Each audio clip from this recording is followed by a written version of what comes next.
It's the 10 to 1 podcast with your host, Brad Ullman, featuring Ben Conowitz and Nate Laux. And here's the podcast.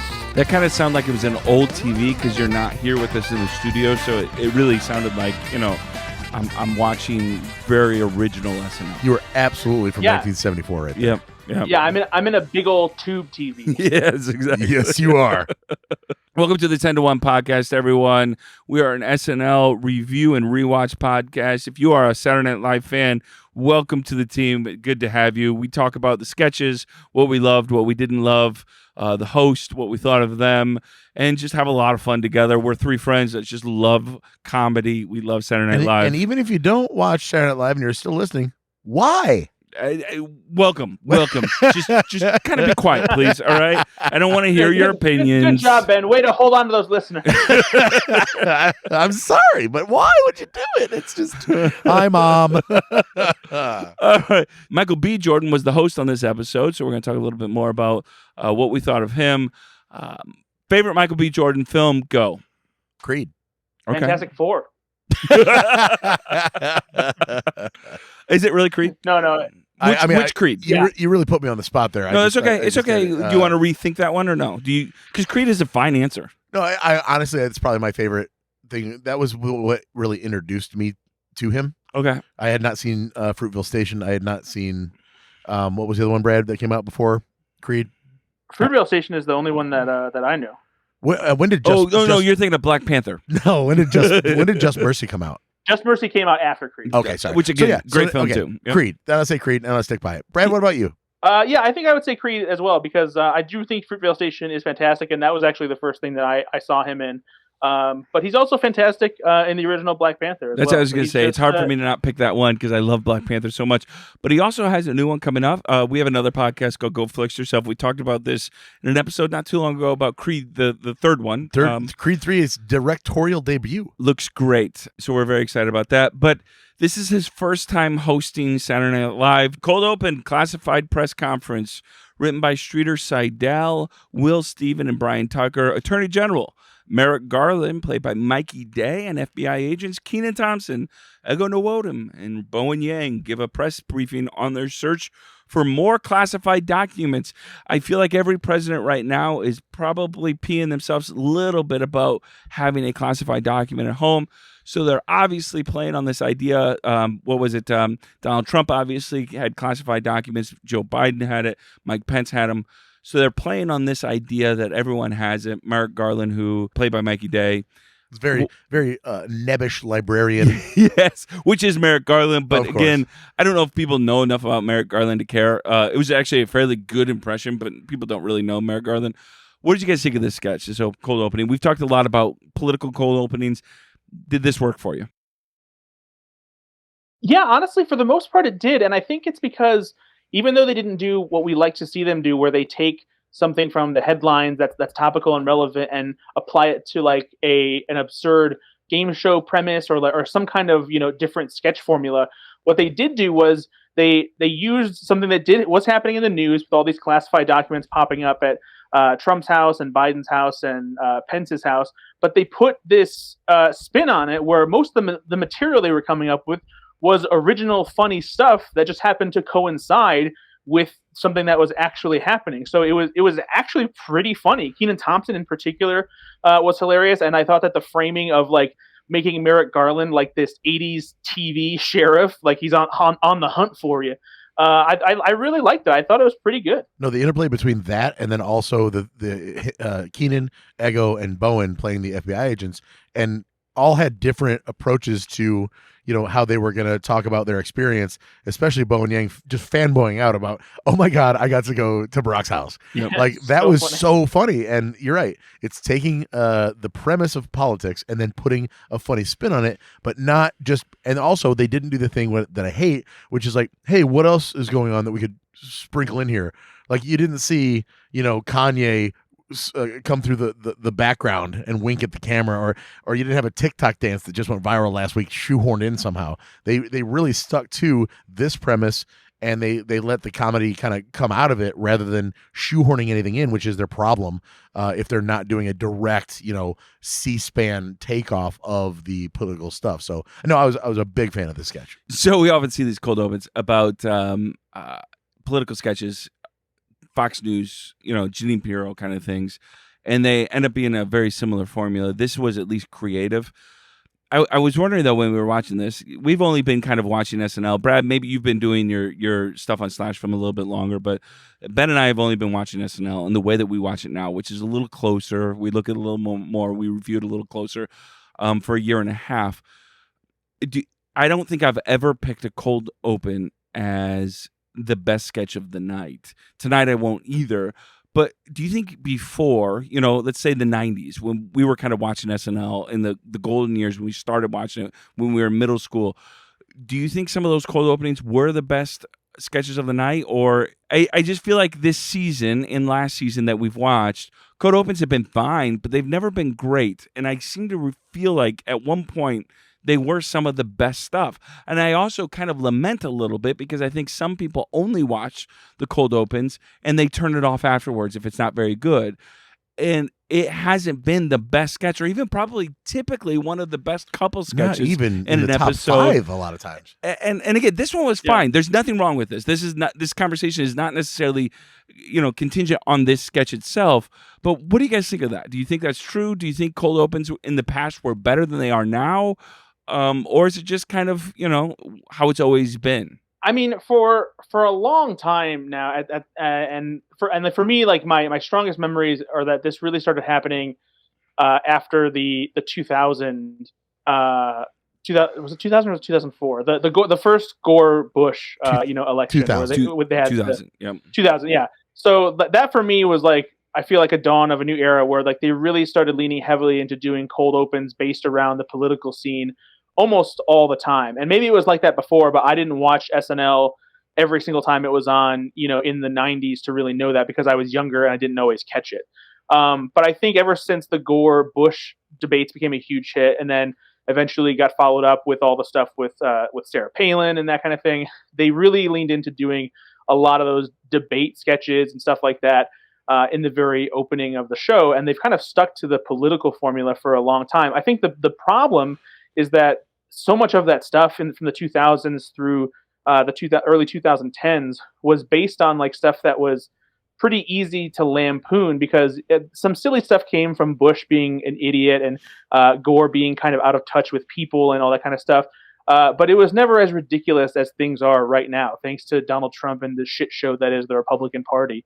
And I think it's a lot harder to really satirize something, as we've discussed, when it's already so stupid and circus-like to begin with. And I think that's the struggle that they've had. And that's a big part of why we've only really liked the cold open when they mix it up and do something that isn't their usual formula, because it works better and it allows them to like actually be more comedic when it comes down to it. That's a good point.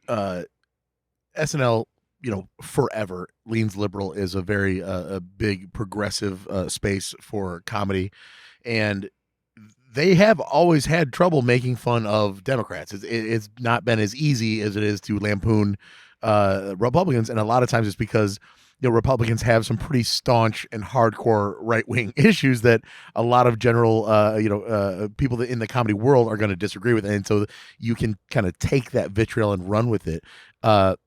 Biden being kind of a doddering old man that is forgetful is hard to lampoon, other than like, oh, he can't remember stuff. That's tough to lampoon. Bill Clinton, however, got sent up in the best way, where he was this, that sketch of Daryl Hammond in the McDonald's is literally an all-time that's political the one that always sketch. sticks with me. And that's a great lampoon of a Democrat, right? Where they weren't holding back and they were making fun of his weight, and he's in the public eye. And then when the Lewinsky stuff hit, I mean, they went after them. So there have been glimpses of SNL going after Democrats in the right way. It's just a lot harder a lot of times because, by and large, the Democrats stay kind of scandal free and don't say as ridiculously outlandish things. And that's hard to lampoon. Ben, I need to give you a little bit of a correction because it is not Daryl Hammond as Bill Clinton in McDonald's. Oh my God, I'm so sorry. I'm an idiot. It's Phil Hartman. Oh my God. Wow. Yeah. I'm a moron. I don't know why I thought that. No, that's Phil Hartman, of course. I'm keeping all of that in. That's fine. No, please do. Yeah, because all the listeners are like, "What the fuck?" So, yeah, and again, I've got no problem with political sketches. It has been a political sketch, the cold open, for a long time. Mostly, not always, but mostly. It's odd when SNL starts now. The cold open is one of the things that I get through. Yeah, more than I look forward to. 100%. And I typically tend to like it. I don't love it, but I know that the best sketch is going to be somewhere in between. Absolutely. And maybe that's always been the case. I don't know, because I've only been watching it as intently for the last year and a half. I think the only other consistent cold opens are when they've occasionally had a 5-timer and they open with the 5-timers club. Right. For the cold open. Yes. All right, moving on. Monologue by Michael B. Jordan, written by Mike DeCenzo, Jake Norblin, and August White. First-time host Michael B. Jordan talks about directing Creed 3 and going through a public breakup. This also starred Chloe Fineman, Heidi Gardner, Punky Johnson, and Ego Nwodim. Michael B. Jordan's monologue was Heidi Gardner's 400th SNL sketch appearance, so she's been on the show for quite a few times. Let's get this out of the way. Michael B. Jordan was the thirst trap on this show. Yes, right? he was. He and was Heidi very Gardner much worked her way into almost every one of the sketches. Yes, so a little jealous, but that's okay. What'd you guys think? I thought Punky Johnson, for me, had my favorite line in it all about, again, Punky Johnson is she's gay. She's gay. I didn't know if she's bisexual, but she's gay, I think. She's like, even vegans try meat sometimes, kind of things. And so her line, I wanted to point that out because I don't think we've necessarily been critical of Punky Johnson, but we haven't necessarily celebrated Punky Johnson much because we thought she hasn't done a ton. Well, she hasn't. And that's not unfair. She just isn't on the show. There's been a couple lines in these last couple shows where I thought she found her voice, and that was a great line, delivered perfectly in a way that I thought found her voice. Like, it was great. And so I never said that I didn't want to see more of her. I was more making fun of the fact that we don't see any of her. Yeah. I really liked it because even though Michael B. Jordan, it's his first time hosting, and he's not quite as skilled with this kind of delivery as he is, as an actor. But what I liked about the monologue is how he was clearly game to talk about anything, like talking about the public breakup situation and that viral Who did photo he break of up him with? looking... I don't know. I didn't know. I don't know either. I don't know, and I could give two shits. My wife would probably know, but I didn't know. I'm not joking. When I thought you guys were going to fill me in, I was like, "Oh, I'll just wait. I'll just wait until the show, and then you guys will definitely know if is it Rihanna? Like, who did he break up with?" No, I have no idea. Lori Harvey, Steve Harvey's daughter. Is that real? That is right. Yeah. Oh, I can't believe there wasn't a Family Feud. What I do love is that when he was able to talk about this. And make fun of himself about it too, with the sad photo that caught him at the basketball game. And I love the reference to the Michael Jordan meme that comes. Oh, that's great. That's great. That was funny. That's well written. And then on top of that, they had another great thing that we love seeing when the hosts do some kind of flashback to their early work, and we got to see a clip of Michael B. Jordan on a soap opera with just a terrible, terrible performance. Yeah, just not great. And again, making fun of himself, talking about going through puberty in the middle of that wolf howl he did. And then ending it, with like an actual sketch bit where all the female members came out. Yeah, it was a really well written and tightly composed monologue. And so while I wish the delivery would have been a little bit stronger, it wasn't bad or anything like that. But yeah, it was a solid monologue. Yeah, it wasn't a Kardashian delivery. All right, moving on. Good Morning Today, written by Dan Bulla, and who do you think? Sarah Sherman. Obviously, two morning show hosts, Kenan Thompson and Chloe Fineman, check in on their coworkers, Michael B. Jordan and Sarah Sherman, who were stuck on a roller coaster with, this also had Andrew Dismukes in it. This will tell you how much Saturday Night Live trusts Sarah Sherman now, is they put a silly alternative comedy type of sketch as the sketch after the monologue. Basically, the lead-in. It is the lead-in to the entire show. And this is not the 10-1. What our podcast is named after is typically... It no longer exists. We got to change the name. 10-1 is typically the silliest sketch. They try different things. Sarah Sherman she's just found her voice. Hey, guys, welcome to the Monologue Follower. Yeah. That's the new title of the show because that's when the weird sketch is going to go from now on. Loved it. I thought this was hilarious. It's amazing. I would have loved to hear the pitch to Michael B. Jordan. Okay, so what we're going to do... Hey, have you ever seen that game that you play where you put the thing in your mouth and you can't really talk right? We're going to do that, but we're going to crank it up to about 15. Yes. And then also hot chili. And then we're going to put stuff in your mouth, and it's just going to get you all messy, and it's going to be so funny. And it's going to break Kenan Thompson, and he's going to laugh into his mug. Kudos to Michael B. Jordan for doing it. Oh, love it. We love when serious actors... I'll say this. Michael B. Jordan, I thought was a good host. He wasn't a great host. Maybe because I don't know if his comedy chops are perfectly there yet. He's a great serious actor. I think sometimes he struggled with some of the comedy, and maybe it was because I struggled seeing him doing comedy because I'm not used to seeing. What do you think about this? And Brad, I want your opinion on this. But I love this sketch with him in it. Oh no, this sketch is great, but I feel like there's a difference. Okay, you've got, let's say, Chris Hemsworth, who has a comedic voice already, knows how to do comedy, and then is on the show and clearly can do serious, but also can do comedy. But we knew that going in. But then you've got Adam Driver that comes in and is all serious and doesn't really do comedies. But the comedy in the show then comes from him playing serious roles that are then just the other people. He's the straight man a lot of times. He's not telling jokes. Yeah, he's Parnassus in the sketch where it's There Will Be Blood, or his Science Room, and he's taking it so serious that's the joke. And Michael B. Jordan falls somewhere in between, where he's trying to be more of the Chris Hemsworth and just trying to have fun with it, but he's not. He doesn't have the comic timing. He's not really a comedian, but he also doesn't launch right into the serious stuff and play it for laughs like that. Brad, what do you think about that, Brad? No, honestly, that's exactly what I put in my review when I talked, because I have a. Wait, you didn't say Chris Hemsworth? Did you say Chris Hemsworth and Adam Driver? I didn't say Chris Hemsworth, but I did say Adam Driver, because the thing that I mentioned is pretty much exactly what you said. I always review the host specifically, and I say, how is so-and-so as the host? And Michael B. Jordan was clearly game to do anything and wanted to have fun and was having a blast.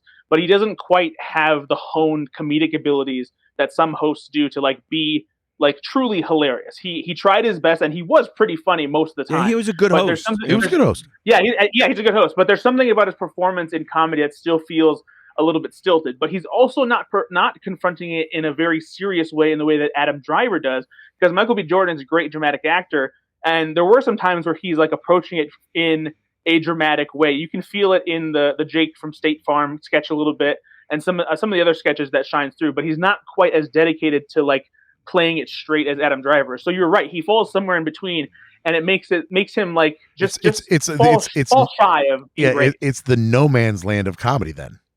Yeah. So Brad, what did you think of this sketch? Good Morning Today. I love this sketch, and because the makeup job that they did around the mouthpiece made it look even more horrifying. And every time Sarah Sherman's eyes went wide, she looked like an insane person. Dude, I love this so much. Yeah, and seeing Michael B. Jordan, as soon as I saw him do this this early in the show, I was like, oh, he's just gonna do so many fun, weird things. Yeah. Because getting the soup dumped on him and everything, he just did not care. He was clearly having so much fun. Yeah. I love it. All right, moving on. This was a pre-tape. This one probably online got some of the most. I was gonna say this is probably gets the traction, as the kids say. Southwest Airlines, written by Alex. Oh, sorry, English. I forgot. This is not Jake from State Farm. No, this one had though a lot of talk as well. Both of the pre-tapes, honestly, we're gonna get to that one too, which did as well. Southwest Airlines, written by Alex English, Gary Richardson, and Will Steven. Southwest Airlines employees: Heidi Gardner, Michael B. Jordan, James Austin Johnson, Andrew Dismukes, Punky Johnson, Devin Walker, Michael Longfellow, and Marcelo Hernandez introduce a new upgraded airline experience. Now, our co-host, Bradford Oman, is in Utah right now. You were in Florida before. Did you fly Southwest? I didn't fly Southwest this time, but I have flown Southwest several times before, and I will be flying Southwest home. Fingers crossed. And listen, as somebody that pretty much specifically flies Southwest, I take issue with this, okay? This is not SNL. Listen to me. SNL, let me talk to you over here real quick. Here comes Ben. No. Defending his corporation. Hold on. No. How seriously? How dare you treat Southwest like Spirit fucking Airlines? Okay. Southwest is a good company, and they try very hard. And okay, yes, I don't think you can say Southwest is a good company anymore. You can't say that. They made a mistake. Okay, everybody makes a mistake. This is not Spirit Airlines. This is not Frontier. You're not strapped to a wing. This is now Southwest has become that. This in itself is becoming a sketch. Oh. So how about there's two things. There was a line in there that I really loved. It was something about Southwest Airlines. If you don't respect yourself, why would we? The other thing you purchased a ticket on Southwest, which means you don't respect yourself. So why would we? Yeah. The other thing I want to talk about is Heidi Gardner's wig was hilarious. Yeah, it was awesome. It was like a Southwest promo video out of 1994. Yes. I just thought it was really well done. I thought Devin Walker was funny in this as well. He's still trying to find his role, but he's delivering the little bits he gets very, I think, comedically. I really liked him. What did you think of this, Ben? Did you like it or no? No, I mean it's solid. It's very topical. Obviously, if Yep. you watch this sketch in a year, you're gonna be like, "What the hell is this?" I don't even know. Oh, there must have been something that happened with Southwest. This is not like an all-timer sketch whatsoever. However, they took a relevant topic and they ran with it, and they made fun of a corporation. They could have escalated a little more, I'm sure, but they wanted this to come across like a sincere commercial from Southwest. And so there's not, because of the tone of the sketch, there's not really much you can do with it other than what they did. What did you think of this one, Brad? It's amusing for sure. I like it. I think it's pretty funny, but it also it fits a certain formula that Saturday Night Live's advertisement commercials often have, where you make fun of the company for like a mistake or a flub they made, or like make fun of the commercial. And this one was a pretty easy target. Right. It's very easy to make fun of the fact that they had a technological glitch. That you're talking about them having old computers and they just like don't care and all that stuff. The one I think that my favorite part of this is how specific they were with the models of computers they use, and With the mentioning little red nipple. the little red nipple And on they were that one so laptop. serious about it. And don't worry, Yeah. our air traffic control team is upgraded to the old Dell 6400 with the red nipple. Yeah, that was clever. So it was funny. I think like Ben said, it probably could have been a little bit better if they escalated more, but yeah, it was solid. All right, moving on. Towel Guys, written by Mike DeCenzo and Marcelo Hernandez, who gets a writing credit on this one. Jake Norwin and Asha Ward. Two resort employees, played by Keenan Thompson and Marcelo Hernandez, try to connect with their guests, played by Heidi Gardner, Sarah Sherman, Chloe Feynman, Ego Nwodim, and James Austin Johnson. I think James Austin Johnson should get a role on the Righteous Gemstones right now because he was so great there. This sketch wasn't perfect, but there was something to this sketch where I was like, I want you to try. I want you to try this again and like keep on working on it, because there's something there with Marcelo Hernandez's, kind of comedic stuff going there. Ellen DeMinimis, you know the talk show. Ellen DeMinimis. There was something there that I did laugh at. It wasn't a perfect sketch, and at times it kind of went a little too long, but I liked it enough. So I will say, go ahead, Brad. Yeah, I didn't think it was that great. To me, this was the worst sketch of the night, and not Whoa, because it was downright, no. not because it was downright terrible, but because to me, it feels like a poor man's Dominican version of Key and Peele doing the valets, and B, the way it's executed is the energy is good. I like Marcelo Hernandez and Keenan Thompson in these characters, but the punchlines they give them are not all that great. And so, like, I agree with Nate where I think that it needs to be reworked in some capacity to make it feel funnier and more fresh. Because for me, it just felt kind of stale. And on top of that, even though this ended up making it a little bit funnier to me, man, Michael B. Jordan sucks at doing accents. Oh my word! I don't know so bad. I have no idea what he was trying to do in this sketch, but it was awful. No, he was honestly, and again, Michael B. Jordan fans, because you're going to find us on YouTube and everything. I love Michael B. Jordan, but he was terrible in this sketch. I didn't think it was a bad sketch. I think there was elements here that were really good, just not great. And some of the parts weren't there. But I can guarantee you that this sketch was written for Marcelo Hernandez and Michael B. Jordan to be the two, and Keenan was coming over as the manager. And then they did a dry run, and they're like, Michael, can I talk to you over here real quick? Why don't you just pop in? Why don't you just pop in at the end? That's exactly what happened here. Yeah, it probably was. There's no honestly, way that's you could have watched 3 minutes of Michael B. Jordan consistently trying to do that accent. Come on. I don't know, Holy man. shit. I think it would have been a lot funnier. I mean, did you not though laugh at the Little Mermaid thing? I thought that was hilarious. The old Little Mermaid. That was the joke that I thought was very funny. I agree though, Brad. It wasn't perfect. There was a lot more. It went a little long as well, but I don't know. I just also am a big fan of Marcelo Hernandez. Worst of the night though, I don't think so. No. No, it is. All right. Worst of the night, pre-tape, Jake from State Farm. Written by Mikey Day, Shooter Seidel, and assist from Vanessa Jackson. Jake from State Farm, played by Michael B. Jordan, helps a couple played by Mikey Day and Heidi Gardner with their insurance needs. It's also had Andrew Dismukes in it. This is going to go on a best of the season for me. This was so freaking funny. I loved this sketch. This was so well done and oh my word, and perfectly put together. Everything about it, right up to the ending, was perfect. Like as soon as it was over, I was like, "Oh my god, that was like a perfect sketch." Because the escalation from Michael B. Jordan slowly taking over Mikey Day's family to pushing Mikey Day out, Heidi Gardner getting increasingly frustrated with Mikey Day, and then turning into this like horror thriller, like the neighbor next door kind of thing.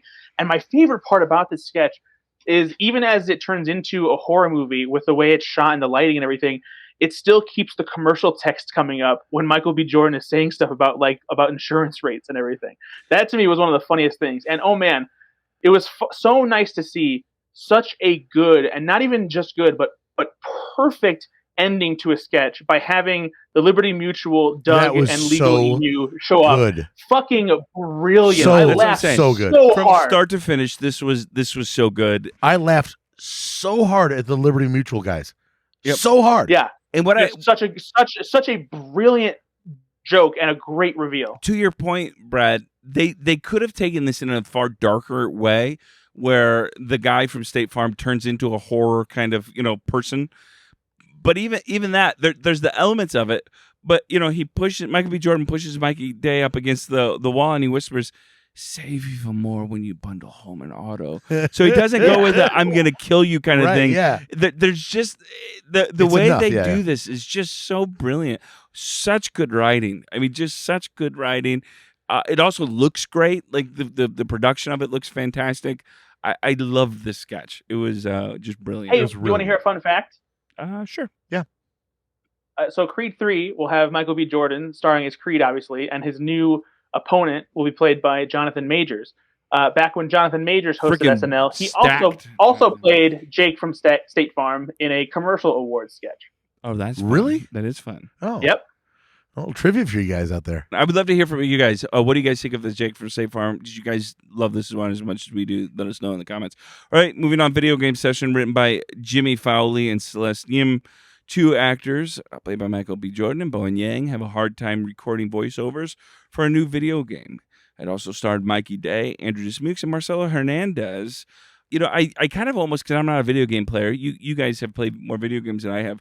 I forget that there's actually an industry of video game voice actors, right? That's actually a thing. Sometimes even very popular actors become the whole, I haven't played video games since the 90s, or it was Ryuk kind of thing. But there was somebody that did say that. Of course, right? Yeah. So these are real jobs. Yes. So what did you guys think of this sketch? So right off the bat, I had forgotten that this was a genre of SNL sketch, because this isn't the first time they've done this, in the booth, taking the lines over and over again. A lot of times there's more back and forth between the producer and the actor that gets more escalated, and I like that. This was a little bit more tame. Dismukes was the one that was the producer behind the glass, right? Yep. And I didn't necessarily love him just kind of being a little bit soft on everything. I you know me, I love escalation. I want to see more. So you don't think this had much escalation? I mean, so it had some. It had some, but the idea that I get it, right? The joke is that Bowen Yang really would sound like that in a real fight, and he's meow. Yeah, it's rough. And there's some, I will admit there was some funny stuff there, but this was one of those things where there's a really good solid premise here, and I wanted so much more. They needed to work it out a little bit so more. much more. All right, what do you think, Brad? Do you agree? Yeah, no, I pretty much agree. It didn't work quite as well as previous editions of the sketch, because they had a pretty funny one when Owen Wilson hosted, which I think was the first episode we ever did, wasn't it? Or at least the first episode of the season we started doing the podcast. So long ago. Where they did voice recording for Cars 4, and there were some really inappropriate lines of dialogue. And that is, and by the way, that's the better way to do that, because it's a real actor that had played a real role, and that's why I'm automatically on board for that, right? Yeah. I like that they varied up the formula for it a little bit by doing something different as far as what they were recording. I actually really liked Andrew Dismukes in this sketch. I liked his delivery and the way he sounded when he was getting more mad and confused as what was going on. Because it's really easy, I think, to do it in a way where you're getting increasingly mad and you're getting louder and insane. But he's just he's more bewildered than anything, and just I like the way his voice fluctuates when he starts to yell or get angry, because it doesn't sound as typical as when somebody else gets angry. All right, that's fair. So I actually liked him in this sketch. That's fair. All right, moving on to Weekend Update. Now, our regular listeners know that every time we talk about Weekend Update, we start with whether or not Brad thought there was enough emotional and sexual and romantic, spiritual connection between the two Weekend Update hosts, Michael Che and Colin Jost. This is nothing that is this is the Bradometer, right? This is nothing that you can really quantify outside of Brad's emotional connection to them. Ben, I'm going to ask you, where was the Bradometer at? This is time? high on this one. This has to be a 7 out of 10. You think 7%? I do, That's what you said last time. Yeah, but they literally talked to each other in this one. They had communication. It wasn't just like a joke, and then Colin laughs a little too hard, and then Michael gives him a side eye. They actually talked. So I'm going to say if last week was 70, I'm actually 75. 75. I'm going to go 10 less. So whether less, okay. 65, because again, the direct communication for me is huge. I know, but that's what I'm going to say on the Bradometer. We'll see. Let's check in with our co-host Bradford Oman. Brad, where was the Bradometer at? Brad, live in Utah. What's the weather out like there, everybody? What's the Bradometer say? So if you look over here, we got this cold front moving in, and that's Nate. That's Nate being a little bit wrong.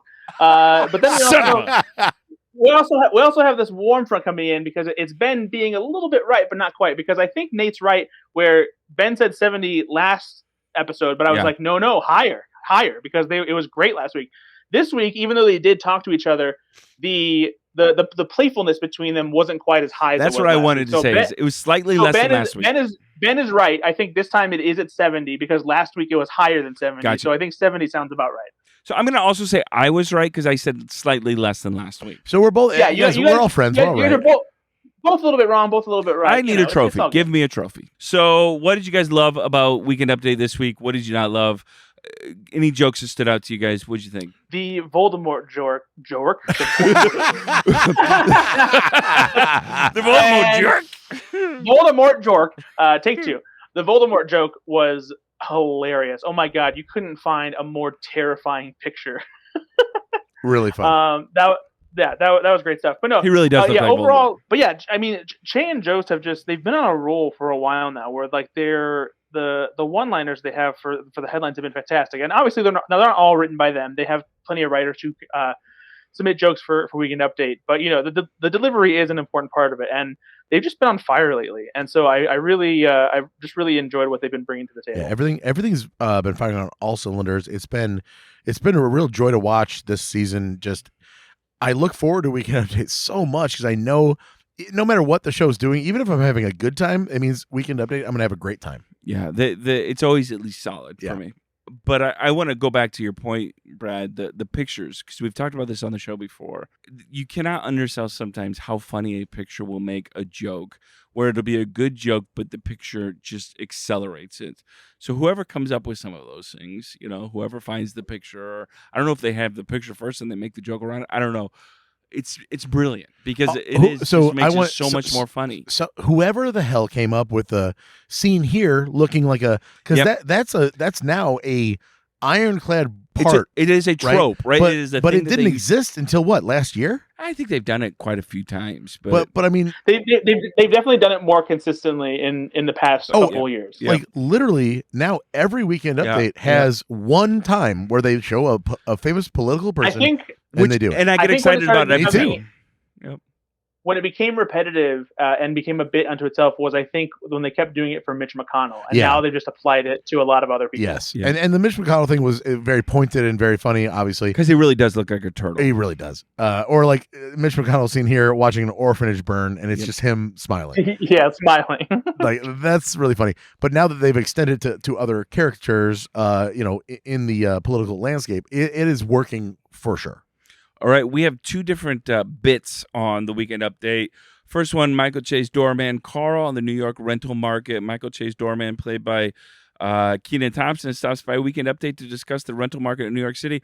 I didn't get this as much. I didn't love this. This is probably the thing I didn't love the most about this. What? Yep, I thought Kenan was fine. I did. I thought Kenan's performance was good. Buddy. I just think the comedy was great. I didn't love it. Nate, buddy. Let me ask you a question. Yep. Did you watch the same fucking sketch that we did? I did. Yeah, like what? Like what's going on? Was someone was someone punching you in the balls when you were watching this?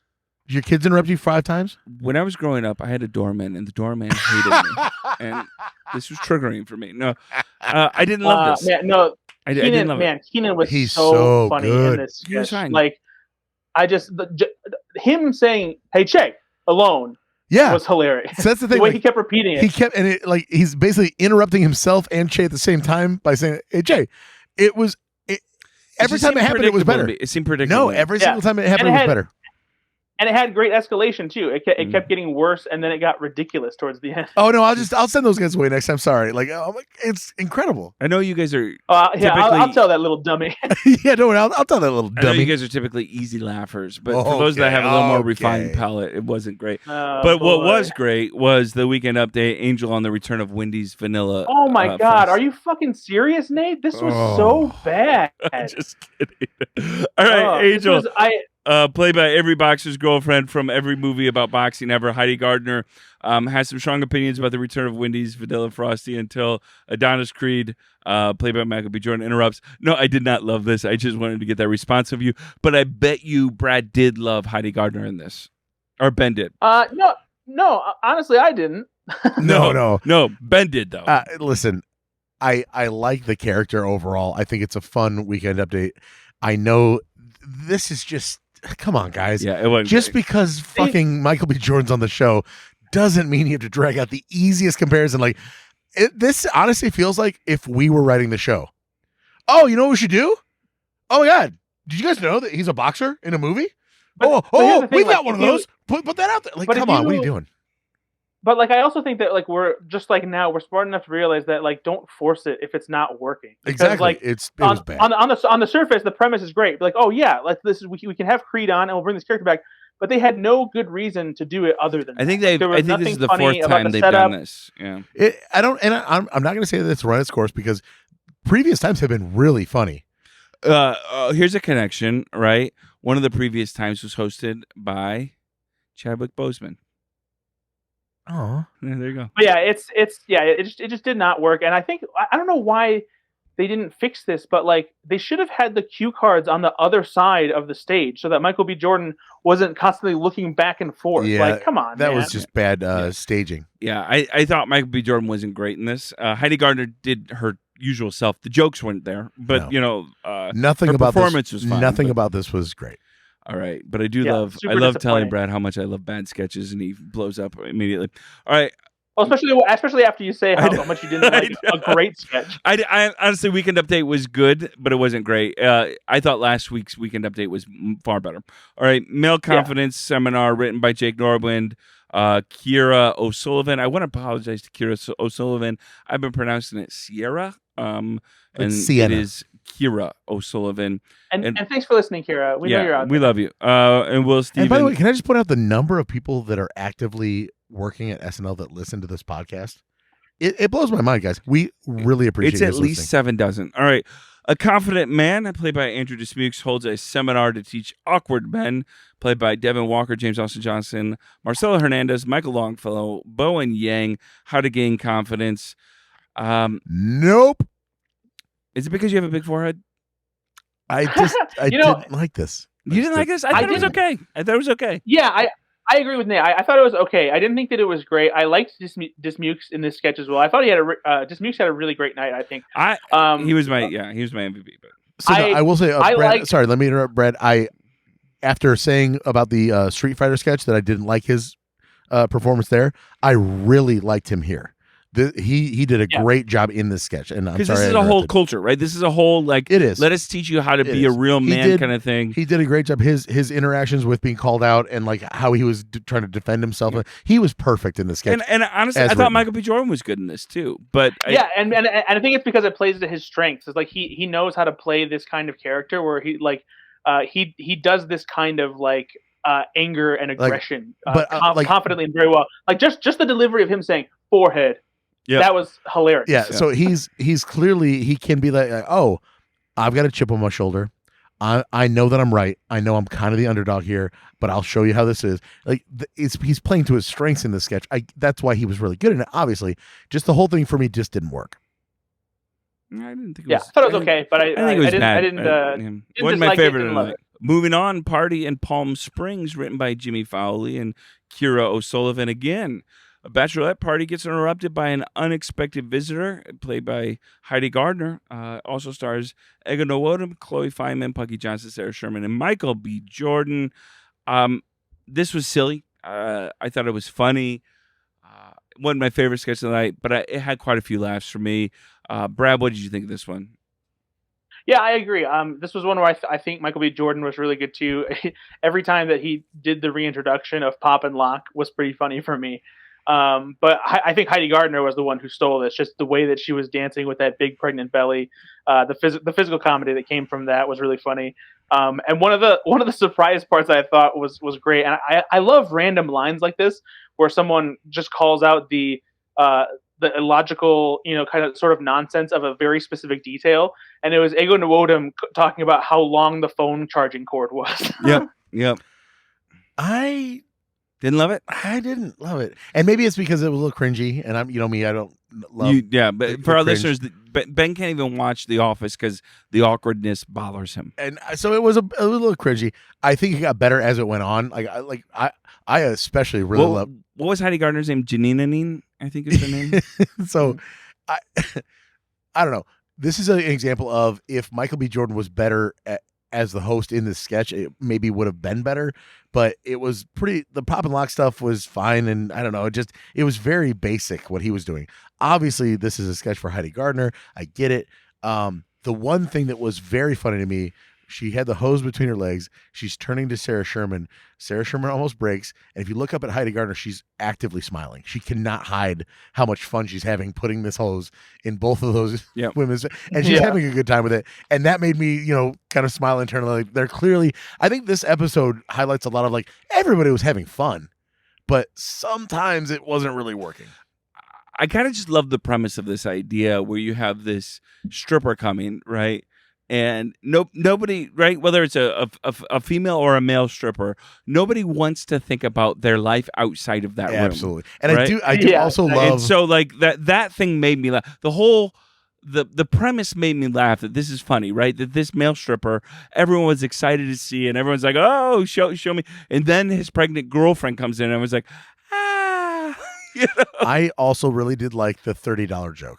Yeah. Like $30 peanut butter. What kind of peanut butter are you buying? It went off the rails. Yeah. Punky Johnson's brand. What kind of peanut butter are you buying for $30? It wasn't about the stripper anymore. It was just this little tangent. That stuff, and you're right, Brad, the phone charging cord, those are the parts of the sketch that really worked and were really funny. The overall, watching him dance with a pregnant Heidi Gardner, I'm fine, I guess. I don't know. It just, nothing with the dancing or the awkwardness was working for me. It could just be because I don't like it when it's cringy. All right. King Brothers Toyota, written by Andrew Smooks and Brian Tucker. Toyota car dealers, played by Andrew Smooks and James Austin Johnson, advertise their overstock sale-a-thon. This sketch, above all things, made me realize that I want more Andrew Smooks and James Austin Johnson in sketches together. I thought they were great in this. This was really funny to me. I love this. I commented on the YouTube that this makes, those who live in suburbs feel seen because, again, you stay on that left lane. Exactly. But they were great. Andrew Smooks was fantastic in this. James Austin Johnson was so funny. The premise was great. It was silly, but they took a very simple premise and made it funny. It's great. I really love this. I think they took two simple premises and combined them into something awesome, because we've seen them do commercials like this before, where there's this kind of energy to it, and they're talking directly to the camera. And what I liked about this is this felt like one of those cheesy car commercials, but then you have the next layer of both of them becoming increasingly desperate with their situation, where you slowly find out that they're just trapped at the dealership, right? Because they have so many cars. And then on top of that, it goes from being this energetic car commercial to being this hit job on the congressman or on the city council person. See, I thought of it more as like one of those wrestling videos where they're like if they're threatening the champ, we're coming for you. No, I like that too. But when they specifically Hugo Galagas, when they called out that I lost my shit. I'm like, Councilman Hugo Galagas he's actively trying to harm our community. I mean, that was great. And then honestly, Michael B. Jordan was pretty good here, coming in as the buff guy that was going to take it to the mattresses. Yeah, ketchup. Salt, that's really funny. And this is another one too where I thought Dismukes was great because of how he yelled and the way he increased his anger. Yes, and it's set in Texas. So when James Austin Johnson is our our salesman in Christ here. It just made me. I just loved it. Again, it was placed perfectly. Yeah. Those guys, what a and then, great and then, sketch. and then finally, I think one of the best unsung part of this is finally someone calling out the ridiculous lines that actually form at Raising Cane's, Chick-fil-A, and whatever the third restaurant Popeyes. was, because no, it wasn't Popeyes. No, I forgot what it was. but I say that because the just- lines are all too long.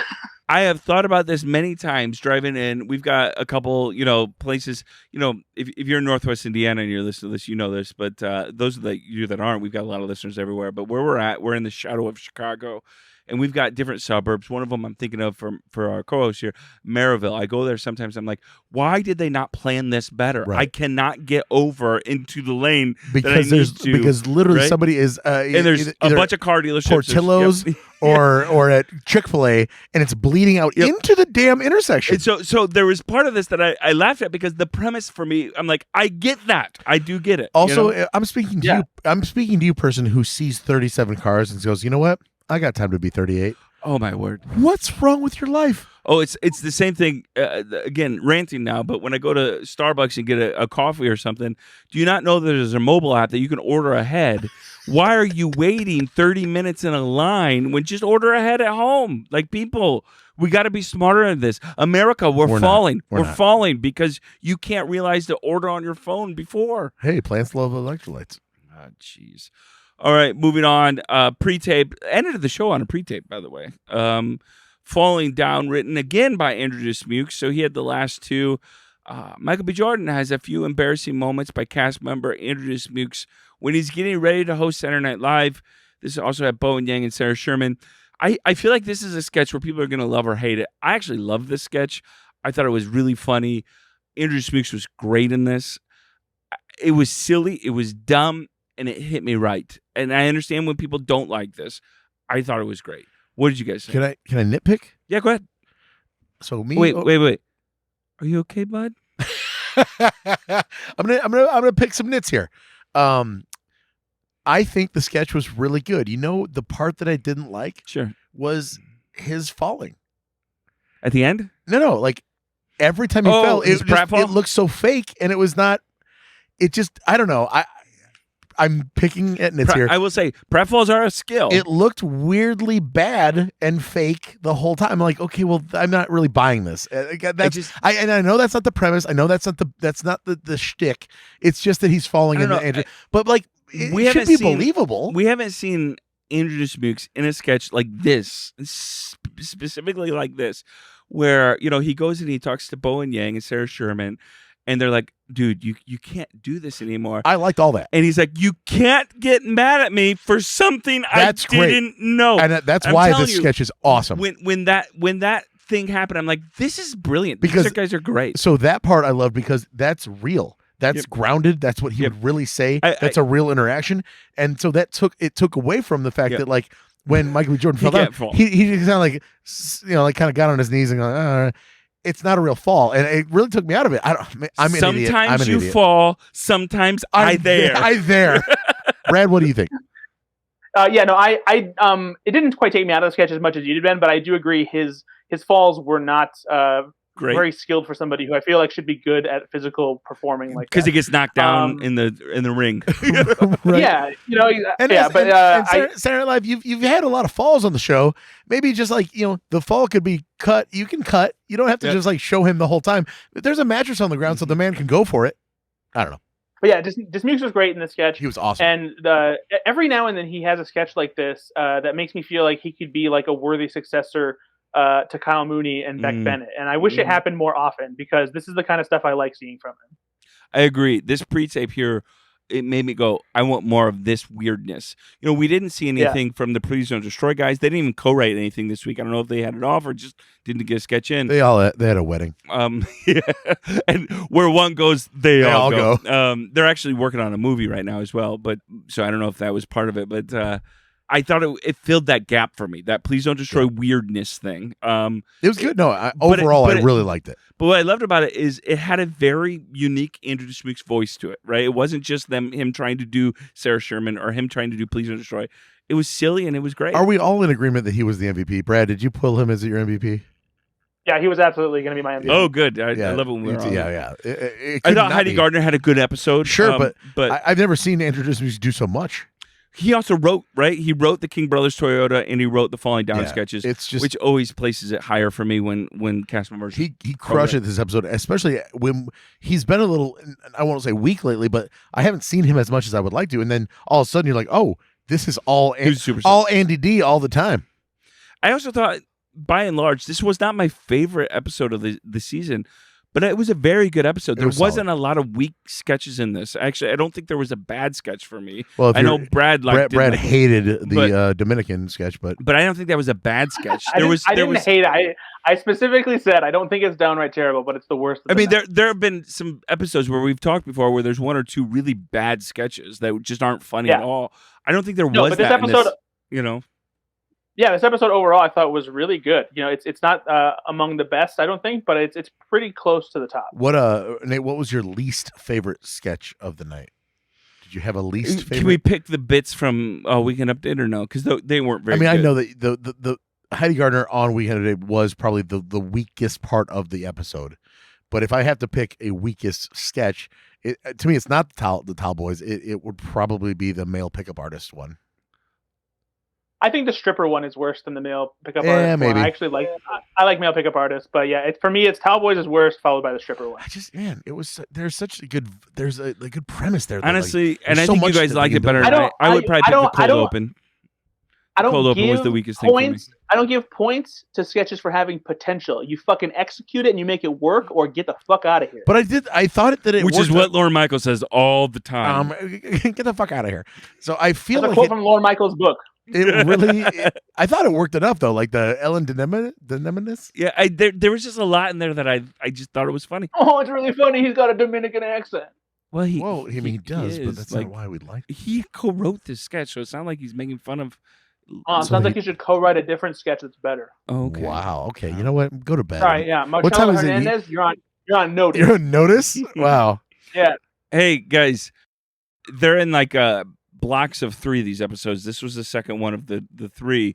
Next week we have a new host.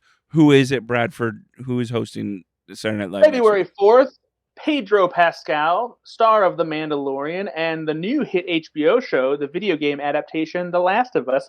And he'll be joined by Coldplay as the musical guest. So maybe we'll even get a little bit of Chris Martin action in on the sketches because he likes to play with the cast from time to time. Yeah, they've been on the show 7 times now. This is Pedro Pascal's first time, though.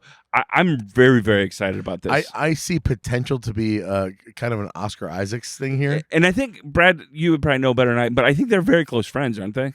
The two of them? I've seen them in things together, and they seem to speak like they actually hang out outside of, So that could be a very good thing, like a lot of good advice sharing, a lot of how to be a good host. Well, and plus Pedro Pascal, we know he has good comedic chops. He's hilarious in the unbearable weight of massive talent, and he's just a very jovial guy. So I'm very excited. And also, he's when you do have people on the show that are physically imposing, larger than life, like Pedro, he's not a small man. He's a kind of a bigger dude, isn't he? I don't think so. I think he's actually I don't think he's big, but he's not like 6'2", like 240 pounds, like just a massive human being. I don't know. He's 5'11". I think is he really 5'11"? Yeah. Oh, so he's not. He's tall. I mean, Oscar Isaac's only 5'8", so I mean, everyone in Hollywood is super small. Tom Cruise should host. It's true. Just follow him around with the apple boxes. I wish he would. I really wish he would. There's no way. He prepares way too much. I'm excited. I wonder though. Again, Pedro Pascal. Is he American? I don't know because I don't want to say he's Latino American, but I know he is Latino. I want to see him do some things with Marcelo Hernandez, maybe. Again, because Marcelo Hernandez has tried to really tap into his Latino heritage for comedy, these kind of things. Obviously, in his stand-up, he taps into it a lot. I'd love to see some of that. Again, I love it when SNL adopts, comedy that's diverse and tries to write for that as well. Molly Carney in the woodshed this episode, they weren't anywhere. Just disappeared from the show. You had such a bad time last episode. No, that happens. Happens from time to time. To answer your question, Nate, Pedro Pascal is Chilean. Okay. All right. So Molly was in... Well, he's Chilean until he hosts the show, but then he should really wake up. Molly was in the pre-tape Southwest Airlines, but I don't think they were in anything else. Okay. So All right. Well, they were with Please Don't Destroy somewhere. yeah, at that wedding. So Well, we did it, boys. We covered SNL again. Hard to say that it's like the best episode of the season, of course. But, very good. Though. But hard to point to an episode or a sketch here that was really bad. Like there weren't really any really bad sketches. That's my thing. Again, not the best. And there probably wasn't my favorite sketch of the season either in this, but the sum of the parts here were very good. So sketch of the night, Jake from State Farm. Yeah. Yep. Okay. Yeah. So Andrew J. Smoosh, MVP, Jake from State Farm, sketch of the night. Guys, we did it. Way to go, guys. Hey, we want to hear from you. What was your favorite sketch of the night? Who is your MVP? Let us know. We like to post lots of stuff during the week, even when we don't have an episode. Again, we're posting stuff all the time about Saturday Night Live. So if you're a fan of the show or the cast, like us on Facebook, like us on Twitter as well. And just follow us on the 10 to 1. Also, what were we wrong about? There are opinions that we all share, but like, what did we get wrong? Tell us. We like to tell each other we're wrong. Oh, so, you've heard it. So just call us out. Tell us. You won't hurt our feelings. If it was regarding Brad's commentary, if you think that Brad said something wrong, just let me know personally. Just hit me up. If you have a problem like just with Ben in everyday life, make sure to write about it anywhere you can. Put an ad in your local newspaper. Send an audio clip to your favorite radio show. Spray paint something on a sign and stand in front of a local news station. So we have whatever you need. The response from like 65-year-old men and also 14-year-old boys, like graffiti and also newspapers. Hey, yeah, I mean, I just want to make sure that every demographic gets a chance to tell you how wrong you are. All right. I'm butting back in here. Go to the 10to1.com. Follow us there as well. You can find all of our past episodes. Rate and review us on any of the sites that you can do that with, Apple Podcasts, these kind of things. Booty hoot. Brad, where can people find you online? Find me on Twitter at Ethan_Anderton. You can check out my reviews about Saturday Night Live whenever there's a new episode on slashfilm.com on Sunday mornings after the episode airs. And just check out Slash Film for any other movie or TV news that might tickle your little funny bone. Ben, you're on somewhere, right? Oh, yeah, I'm all over. You can find me on Hootsuite. I'm on Monkey Bone, and I'm also on Bicycle Upside Down Cake. All right. Hey, and you can always like us as well. Go to goflixyourself.pod.com and find us there. We've got a movie podcast you can follow. We'll have a lot of fun there. Hey, thanks so much for listening. Again, like us on Twitter, Facebook, YouTube, and keep following us. Again, introduce yourself. We'd love to meet you. Be good to yourself. Be good to others. Bye-bye.